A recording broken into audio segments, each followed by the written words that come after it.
Salut à tous, je m'adresse à vous. Mais c'est qui vous? Et vous, quand vous écrivez vos newsletters, vos mails, vos pages de vente, vos landing pages, vos publicités sur Facebook ou Instagram, vous vous adressez à qui? La vidéo d'aujourd'hui, elle est très importante parce qu'on va y parler d'avatar. Rien à voir avec les petits bonhommes bleus de James Cameron. Bonjour et bienvenue sur Les Mots Magiques, la chaîne du copywriting. Je m'appelle Selim Niederhofer, je suis copywriter et coach en copywriting. Aujourd'hui, je vais donc vous parler d'avatar. Un avatar en copywriting, c'est la perception du client idéal. En tant que copywriter, vous devez faire cet exercice avant de vous lancer dans l'écriture de votre copie. Sinon, elle ne ciblera pas assez bien vos prospects. Alors, il y a une image que j'aime bien utiliser pour l'avatar, c'est celle du filet de pêche. Si vous voulez pêcher des petits poissons, vous allez prendre des filets avec des petites mailles. Mais si vous voulez pêcher des gros poissons, vous n'avez pas besoin des petites mailles. Vous pouvez utiliser des filets à grosses mailles. Comprendre, vous devez adapter vos outils à la cible visée. Et créer un avatar, c'est exactement ça.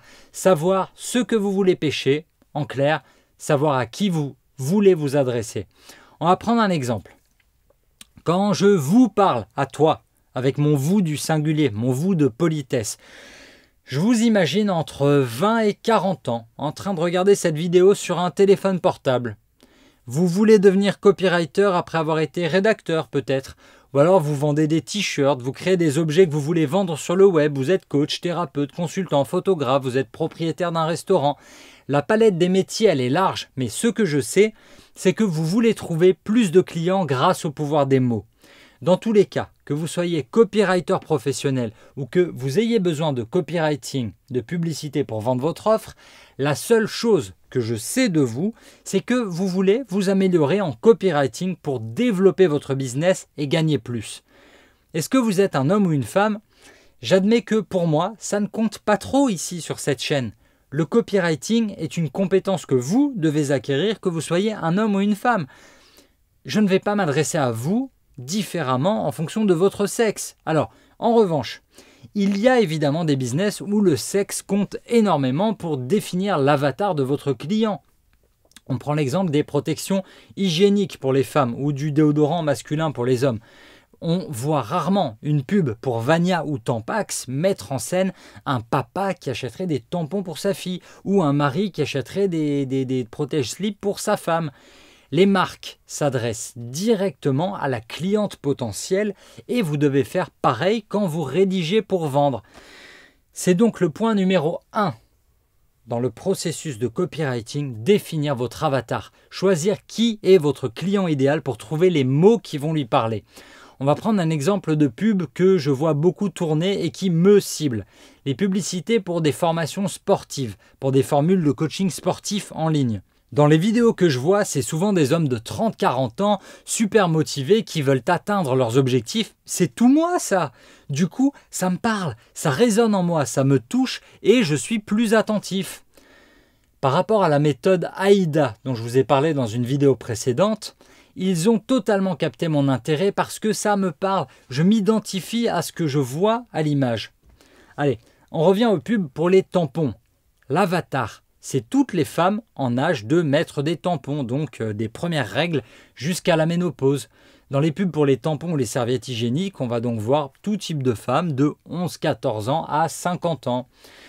Voici quelques questions que vous pouvez vous poser pour bien définir votre avatar. Quel est le sexe de votre client? Quel est l'âge de votre client? Dans quelle catégorie socio-professionnelle placez-vous votre client? Quels sont les revenus de votre client? Où habite votre client? Quel est son lieu de vie, sa ville, son pays? Quel est le statut conjugal de votre client? Célibataire, marié, divorcé, veuf, pacsé, c'est compliqué.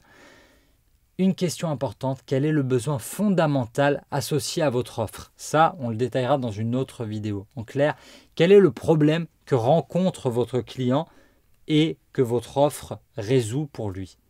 Lorsque vous vous attaquerez à la diffusion de vos contenus, et surtout lorsque vous devrez effectuer le ciblage précis pour vos publicités, vous vous rendrez compte qu'il existe encore plus de catégories pour définir correctement votre avatar.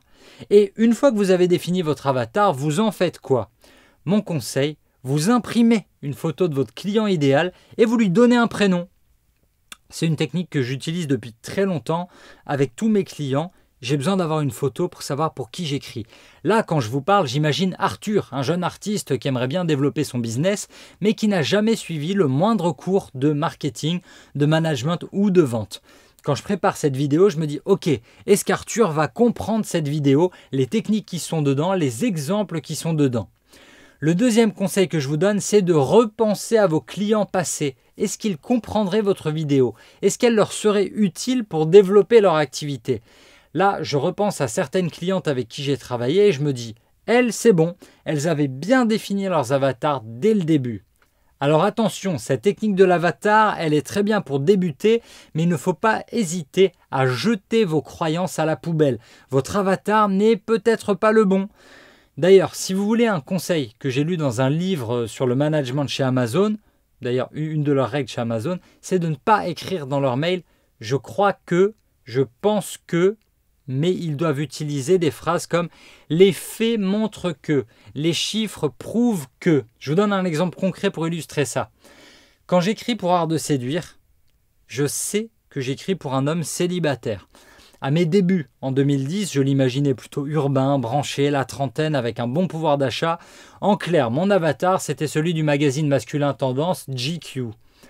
Un jour au bureau, on frappe à la porte, et là je vais ouvrir, et face à moi, il y a un vieux monsieur de 70 ans, pas du tout mon avatar, mais mon client quand même.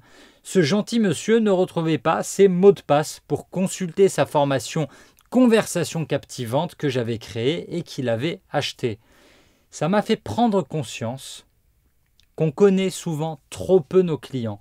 Et ce moment, il a été décisif pour redéfinir non pas notre avatar, mais nos avatars.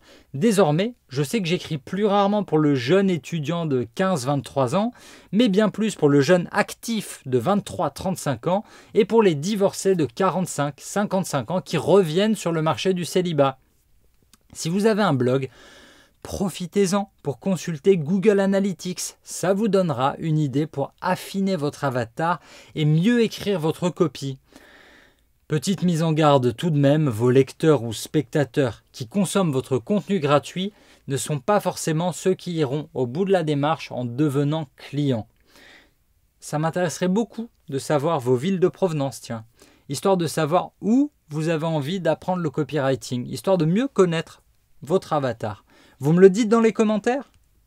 J'espère que cette vidéo vous sera utile et que vous appliquerez les principes que vous y avez appris pour mieux définir votre avatar et mieux cibler votre client idéal.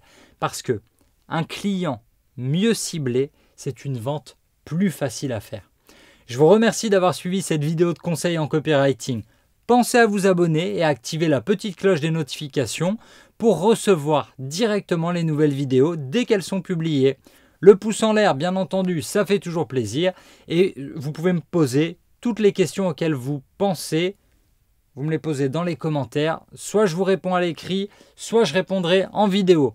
Enfin, vous n'oubliez pas votre cadeau, le e-book Copywriting Cash, les 10 secrets des rédacteurs pros pour faire vos premiers euros est disponible gratuitement juste sous la vidéo.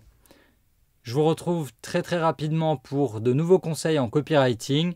Et d'ici là, n'oubliez pas, votre histoire, c'est à vous de l'écrire.